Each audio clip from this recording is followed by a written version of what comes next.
then finally, it's important to put together some sort of training for your book sourcer. Now, the best way I think to do this, if you're sourcing them in one-on-one, is just to take them book sourcing with you. I've literally, the handful of people that I've trained in personally have been able to come and hang out with me for a few hours, watch me source a store, and then they're basically done. They ask all their questions, they're looking at my screen, I'm giving them the rationale, and they don't need much more training than that. In fact, I brought one guy with me on my circuit of the Minneapolis-St. Paul area thrift stores, and by the second thrift store, he was fine. Like, he could have gone home. He didn't need to learn anymore. And so I had him do a lot of the sourcing, and I just supervised him. But that's a good idea. And one afternoon, sourcing books, get them up to speed. You could create some training videos. So put together some of your own training videos. You can use like a screen capture program like this, Camtasia, or you could just film it on your iPhone and send it to them.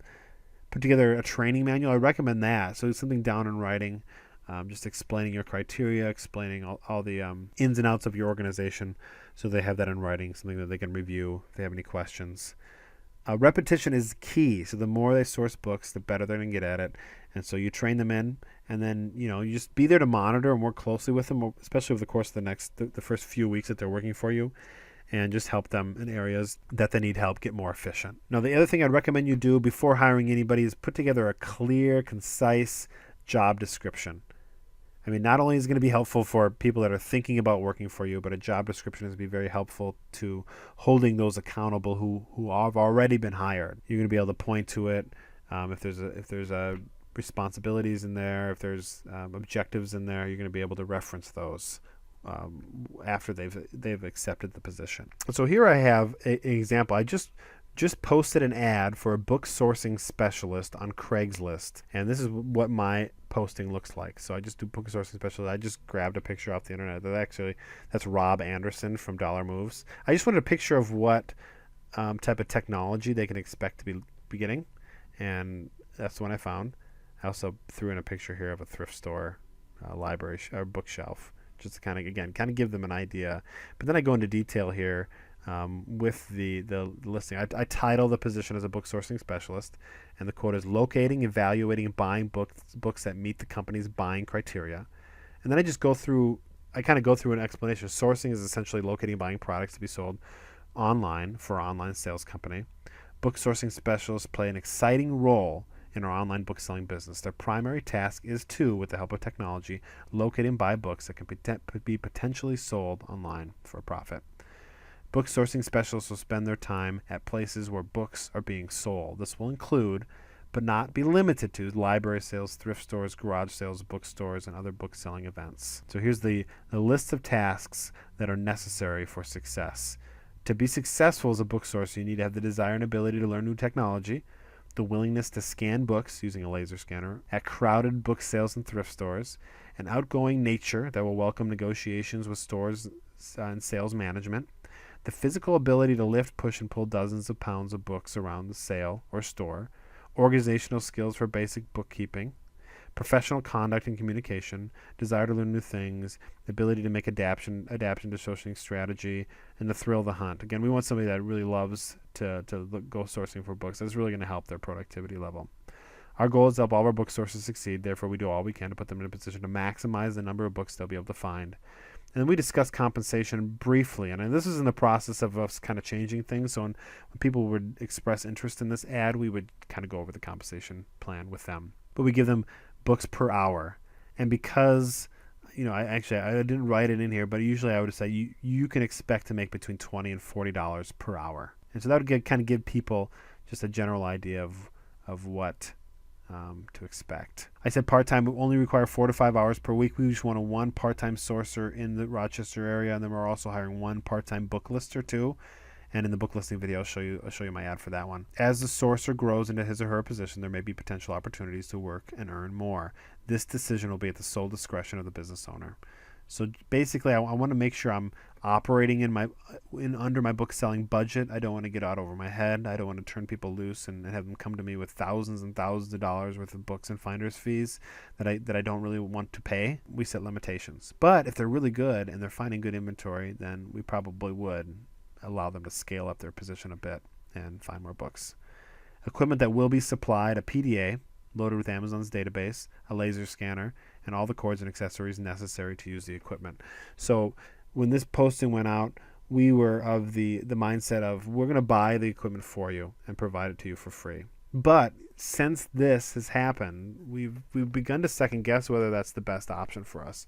If we want them to truly be independent contractors, they need to have equipment of their own, and they need to have training of their own. And so while we're restructuring our business, if you keep in contact with me, I'll keep you posted on where we're going.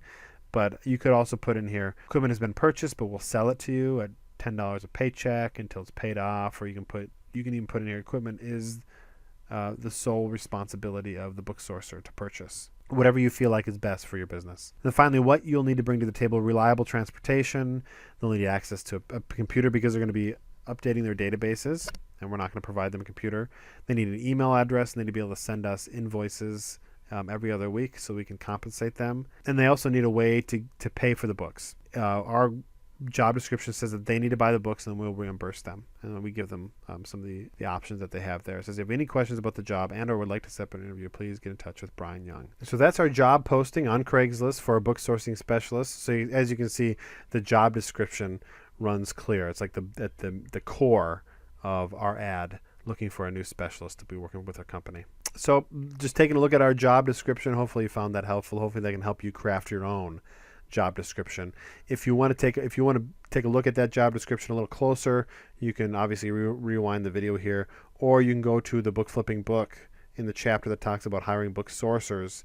I have my job description for them in there as well. Now, one of the final questions we're gonna look at as we just sort of wrap things up here is, should I hire friends and family? I get this question a lot.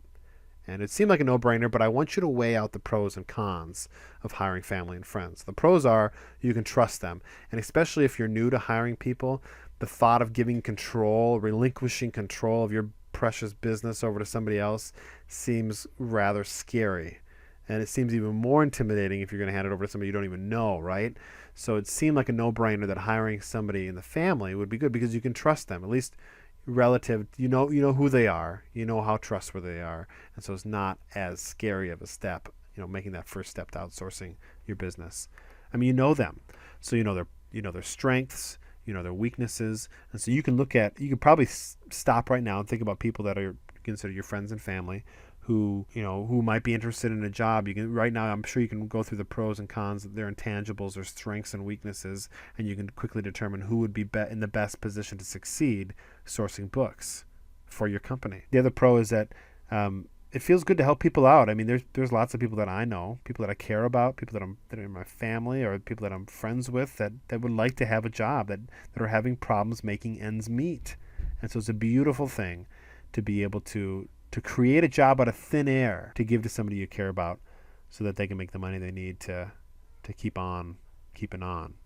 Now, there are some cons involved as well. And the problem is they may take advantage of you.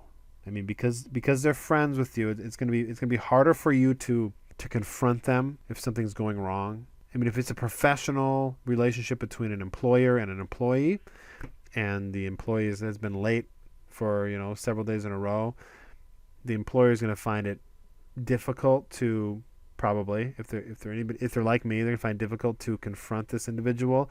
It's going to even be more difficult if that person is a member of the family or one of your friends, because you don't want to offend them. You don't want to lose their friendship. And if it's a family member, you don't want to put strain on the family. I mean, because if you're fighting with your brother, or maybe you had to let him go, or you had to say some harsh things to him, or you had to take some corrective action.